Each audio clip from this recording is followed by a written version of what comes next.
ഇത് mass മോട്ടോഴ്സിന്നാണ് Honda Activa 4G വണ്ടി വർക്കിന് കയറിയിട്ടുണ്ട്. മെയിനായിട്ട് നമുക്ക് പറഞ്ഞത് മഴയത്തൊക്കെ വണ്ടി ഓഫായി പോകുന്ന കംപ്ലൈൻറ്റാണ് പറഞ്ഞത്. അത് ഏത് വർക്ക്ഷോപ്പിലൊക്കെ കയറ്റി ചെക്ക് ചെയ്തതാണ്.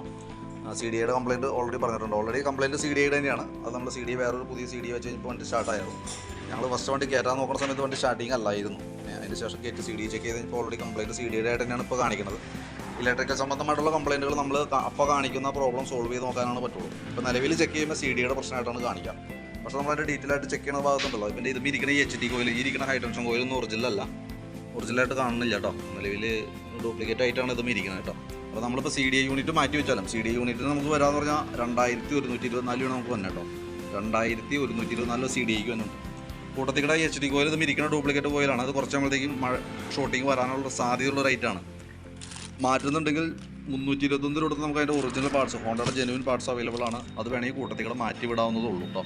ഇലക്ട്രിക്കൽ സംബന്ധമായിട്ട് വരുന്ന കംപ്ലയിൻറ്റുകൾ നമുക്ക് അപ്പോൾ കാണിക്കുന്നത് എന്താണോ പ്രോബ്ലം, അതും ആ പാർട്സ് മാറ്റി വെച്ച് നോക്കി സോൾവ് ചെയ്യാനാണ് പറ്റുള്ളൂ. ഇപ്പോൾ നമുക്ക് കാണിച്ചത് CDIയുടെ പ്രശ്നമാണ്. ഇതാണ് ഇത് ഇരുന്നിറങ്ങുന്ന CDI യൂണിറ്റ്. അത് നമ്മൾ മാറ്റിയിട്ട് ഓൾറെഡി ഹോണ്ടയുടെ ജെനുവിൻ പാർട്സ് വെച്ച് നമ്മൾ ചെക്ക് ചെയ്യുമ്പോൾ ഓക്കെയാണ്, നിലവിൽ വേറെ പ്രോബ്ലം ഇല്ല. അപ്പോൾ ആ രീതിയിലാണ് നമുക്ക് വർക്ക് ക്ലോസ് ചെയ്യുന്നത്. പിന്നെ അതിനകത്ത് വേറൊരു പ്രോബ്ലം എന്ന് വെച്ചാൽ ഈ CDIയിലേക്ക് വരുന്ന വയറൊക്കെ കട്ട് ചെയ്തിട്ടൊക്കെ ഇങ്ങനെ ഇൻസുലേഷനൊക്കെ കട്ട് ചെയ്ത് എന്തോ ചെയ്തേക്കണതാണ്. അത് മൊത്തത്തിൽ പ്രോബ്ലം ആക്കി വെച്ചേക്കണം കേട്ടോ. അപ്പോൾ നമ്മളെന്തെങ്കിലും ചെയ്യണ കൂട്ടത്തിൽ CDI മാത്രമല്ല മാറ്റുക, നമുക്ക് അതിൻ്റെ ഉള്ളിലേക്ക് വന്നാൽ വയറിങ്ങിൻ്റെ പ്രോബ്ലം കൂടി. ഞാനിപ്പോൾ വയറിങ് ഇതേപോലെ സോക്കറ്റായിട്ടൊന്നും കിട്ടില്ല. ഇത് ഞാൻ വേറെ വയറിങ്ങിട്ട് മാറ്റിയേക്കണതിൽ നിന്ന് കട്ട് ചെയ്തെടുത്താണ്. അത് ഇതുമ്പോൾ സോൾഡർ ചെയ്തിട്ട് വേണം നമുക്കത് റീസെറ്റ് ചെയ്യാനായിട്ട്. അത് നമുക്ക് ബോഡി അഴിച്ചാലാണ് നമുക്ക് സോൾഡർ ചെയ്യാൻ പറ്റുള്ളൂ. ബോഡി അഴിച്ചതിന് ശേഷം അവിടെ നിന്ന് എക്സ്റ്റൻഷൻ കൊടുത്ത് സോൾഡർ ചെയ്തിട്ട് ആ പ്രോബ്ലം പരിഹരിക്കാനായിട്ട് നമുക്ക് ശ്രമിക്കുന്നുണ്ട് കേട്ടോ. അപ്പോൾ ഇവിടെ ഈ രീതിയിലാണ് ഇത് ചെയ്ത് വെച്ചേക്കാം. അപ്പോൾ നമുക്ക് വേറെ ഓപ്ഷൻ ഇല്ല. അതല്ലെങ്കിൽ നമ്മളിത് മാത്രം വെച്ച് വിട്ട് കഴിഞ്ഞാലും, അതായത് ഇപ്പോൾ CDI മാത്രം മാറ്റി വെച്ച് വിട്ടാൽ ഈ വയറിങ്ങുമായി ബന്ധപ്പെട്ട് വല്ല ലൂസ് കോൺടാക്റ്റുകളോ ഇനി അവിടെ സോൾഡർ ചെയ്യാതെ കൊണ്ട് വെറുതെ പിരിച്ചു വെച്ചേക്കണൊക്കെയാണ് ഈ കംപ്ലയിൻറ്റ് റിപ്പീറ്റ് വരാൻ സാധ്യതയുണ്ട്. അതില്ലാതിരിക്കാനാണ് നമ്മൾ ആ വയറിംഗ് കിറ്റിൻ്റെ ആ ലെഗിൽ നിന്ന് തന്നെ കട്ട് ചെയ്തിട്ട് അതുമേ സോൾഡറിങ് ചെയ്ത് പിടിപ്പിക്കുക. അപ്പോൾ സ്വാഭാവികമായിട്ട് പിരിച്ചു വയ്ക്കുന്ന ആ ക്ലാവ് കയറുന്ന ലൂസ് കോൺടാക്റ്റ് കാണിക്കില്ല. അതില്ലാതിരിക്കാനാണ് അങ്ങനെ ചെയ്യുന്നത് കേട്ടോ. അപ്പോൾ അത് ചെയ്യണമെന്നുണ്ടെങ്കിൽ നമുക്ക് ഈ body back side panel, inner പാനലൊക്കെ കഴിച്ചാൽ നമുക്ക് ചെയ്യാൻ പറ്റുള്ളൂ. ഓൾറെഡി ഇന്നർ പാനലോടൊക്കെ പൊട്ടിയിരിക്കണം കേട്ടോ. ഈ ഭാഗമൊക്കെ പൊട്ടിയിരിക്കുന്നുണ്ട്. പിന്നെ അത് കൂടാതെ കൊണ്ട് ഒരു വൈബ്രേഷൻ കംപ്ലയിൻറ്റ് പറഞ്ഞിട്ടുണ്ട്. ഓൾറെഡി ഞങ്ങൾക്ക് വണ്ടി ഓടിച്ച് നോക്കാൻ പറ്റിയിട്ടില്ല, കയറ്റി അഴിച്ചേക്കാണ്. സ്റ്റാർട്ടിങ് കംപ്ലയിൻ്റ് ആയിട്ട് കിട്ടിയതിന് ശേഷമാണ് നമ്മളിപ്പോൾ വണ്ടി ഓൾറെഡി കയറ്റിയാണ്.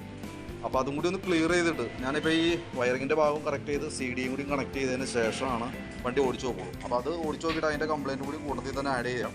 അതിൻ്റെ എസ്റ്റിമേറ്റഡ് ഡീറ്റെയിൽസും അതിന് ശേഷം പറയാം. ഓക്കെ, നമ്മൾ വണ്ടി ഓടിച്ച് നോക്കിയപ്പോഴേ നമുക്ക് ആ കൂടി വൈബ്രേഷനൊരു കംപ്ലയിൻ്റ് ആയിട്ട് നമുക്ക് ഫീൽ ചെയ്യുന്നത് ഈ ക്ലച്ചുമായി റിലേറ്റഡ് ആയിട്ട് വന്ന കംപ്ലയിൻ്റ് ആണ്. അത് ക്ലച്ച് ഔട്ടറിനകത്ത് ക്ലച്ച് ഷൂ പിടിക്കാതെ പോകുന്നൊരു കംപ്ലയിൻ്റ് ആണ് നമുക്ക് ഫീൽ ചെയ്യുന്നത്.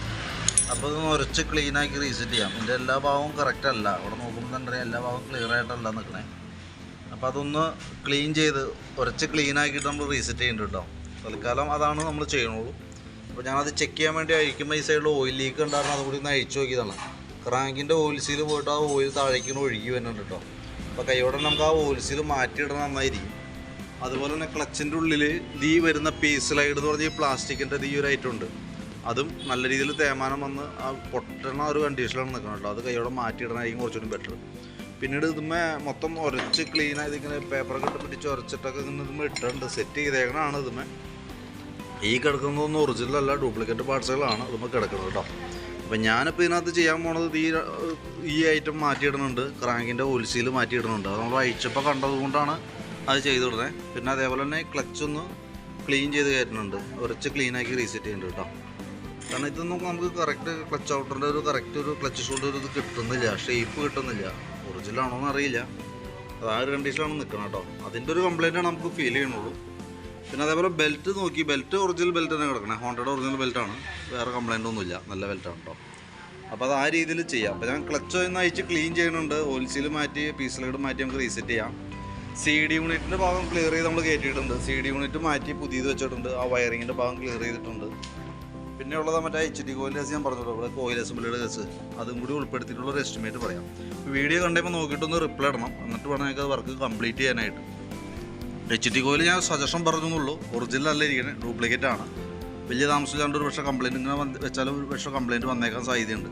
ശരിക്കും CD യൂണിറ്റ് ഒറിജിനൽ വയ്ക്കുമ്പോൾ HT കോയിൽ അതിന് സപ്പോർട്ടിങ് വന്ന കോയിലാണ്, അതും ഒറിജിനൽ വെക്കണം എന്നുള്ളതാണ് അതിൻ്റെ റൂൾസ്. കാരണം ഒരു പക്ഷേ അതിൻ്റെ ഓംസിലൊക്കെ വ്യത്യാസം വന്നു കഴിഞ്ഞാൽ CD യൂണിറ്റ് പോകാനുള്ള ഒരു കംപ്ലയിൻറ്റ് വരാനുള്ളൊരു സാധ്യതയുണ്ട്. അതുകൊണ്ടാണ് നമ്മളങ്ങനെ സ്ട്രോങ് ആയിട്ട് സജഷൻ പറയണതിൻ്റെ കേട്ടോ. അപ്പോൾ നോക്കിയിട്ടൊന്ന് റിപ്ലൈ ഇട്ടാൽ മതി, റിപ്ലൈ കിട്ടണതിനനുസരിച്ച് നമുക്ക് ചെയ്യാം. പിന്നെ അതിൻ്റെ എഞ്ചിൻ റൂമിൻ്റെ ഉള്ളിലൊക്കെ ഉണ്ടല്ലോ ഫുള്ള് ചെളിയാണ് കേട്ടോ. അതിൻ്റെ ഫ്ലാപ്പൊക്കെ പോയിട്ട് അതിൻ്റെ ഉള്ളിലേക്കൊക്കെ ചെളി കയറിയിട്ടുണ്ട്. അതൊന്നും നമ്മളിപ്പോൾ ചെയ്യുന്നില്ല, നിലവിൽ ഈ പറഞ്ഞേക്കണ വർക്ക് മാത്രമേ ചെയ്യണുള്ളൂ കേട്ടോ. നമ്മളോട് സി ഡി യൂണിറ്റിൻ്റെ കേസ് പറഞ്ഞിട്ടുണ്ട്, അത് മാറ്റി ക്ലിയർ ചെയ്യുന്നുണ്ട്. ക്ലച്ച് ഔട്ടർ ഒന്ന് അഴിച്ച് ക്ലീൻ ചെയ്ത് റീസെറ്റ് ചെയ്യുന്നുണ്ട് ആ വൈബ്രേഷനുമായി ബന്ധപ്പെട്ട്. വേറെ വർക്കുകളൊന്നും പറഞ്ഞിട്ടില്ല, വേറെ ഒന്നും ചെയ്യുന്നില്ല കേട്ടോ. ഈ പറയുന്ന വർക്കിൻ്റെ ഒരു എസ്റ്റിമേറ്റ് ഞാൻ വാട്സാപ്പിൽ ഇട്ടേക്കാം, നോക്കിയിട്ടൊന്ന് റിപ്ലൈ ഇടാം കേട്ടോ. ഇടയ്ക്ക് എപ്പോഴെങ്കിലും ഒന്ന് ജനറലായിട്ട് കയറ്റി ഒന്ന് സർവീസ് ചെയ്യണം നല്ലതാണ്, വലിയ കംപ്ലയിൻറ്റിലേക്ക് പോണേക്കാളും മുമ്പ്. ഓക്കെ.